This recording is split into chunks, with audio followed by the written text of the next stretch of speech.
I have a clip for you from CNN where Stephanie Grisham, the former White House communications director, is getting asked about her experience being, under Trump, I should say, being Trump's White House communications director.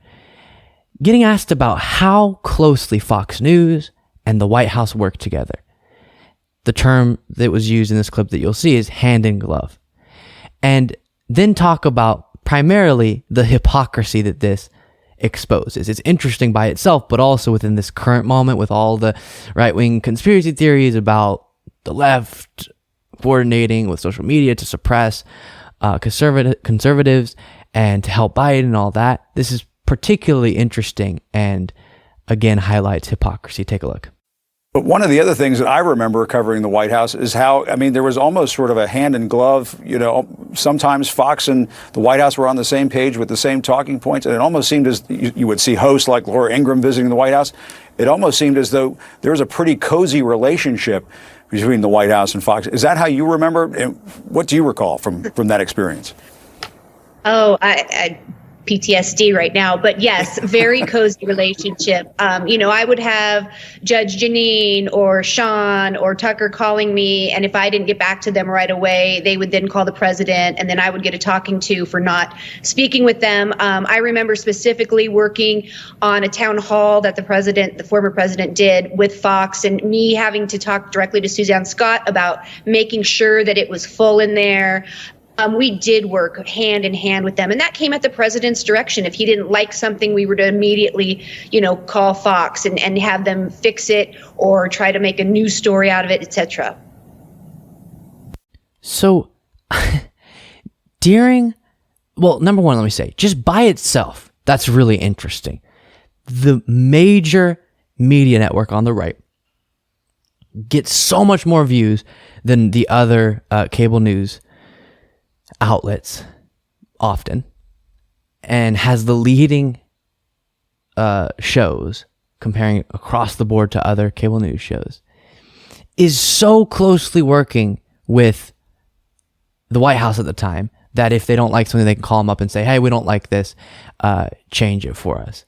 And there has to be approval going on some of these things. And that is fascinating. I want to also connect it to, as I said, and just collectively, let's imagine if the roles were reversed. So first, what have they been freaking out about when it comes to the Twitter files? The fact that the Biden campaign at one point reached out to Twitter and said, hey, these things are against your terms of service. There's nude photos of my son that weren't released consensually, and that's against your terms of service. And then Twitter went, independently looked at it. Yep. This is against our term of service. We're going to take it down. There was no forcing or anything like that. That's how that went. And the Trump White House had that same means of reaching out and asking for things to be looked at, asking for things to be checked if they're against terms of service. And so that wasn't even unique to the Biden campaign. Another thing they're freaking out about is that the FBI went to Twitter and said, previous elections have shown us, the last election showed us, and we expect in this one that there will be foreign influence using platforms like yours in this election. Be on the lookout, not forcing, but forwarding things their way and saying, this is a concern of ours. That, in the minds of many conservatives, was the Biden campaign and the FBI stealing the election or having a horribly inappropriate relationship with a social media platform. But here, a massive media company that gets millions of viewers is just completely and totally working for and with the White House at the time. Imagine if the current Biden administration, a story came out that outlined the Biden administration working that hand in glove with MSNBC, for example. They would say, especially if it was going into an election, that this was election interference, this was a plot to steal the election, this is far too inappropriate of a cozy relationship between media and government, and all those different things.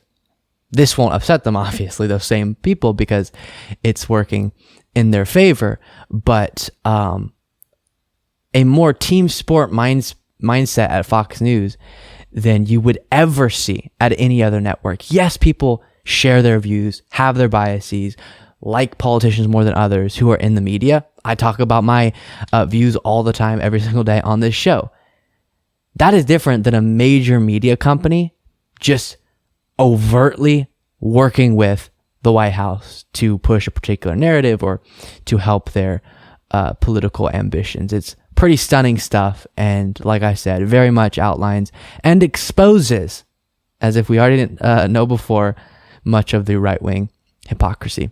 Thank you so much for watching. If you want to be a part of what makes this show possible, plus get access to the full video version of the show hours before all the clips are uploaded to YouTube, plus get the full bonus show every single Saturday, you can do so by going to patreon.com/Luke Beasley. That's patreon.com/Luke Beasley. Link in the description.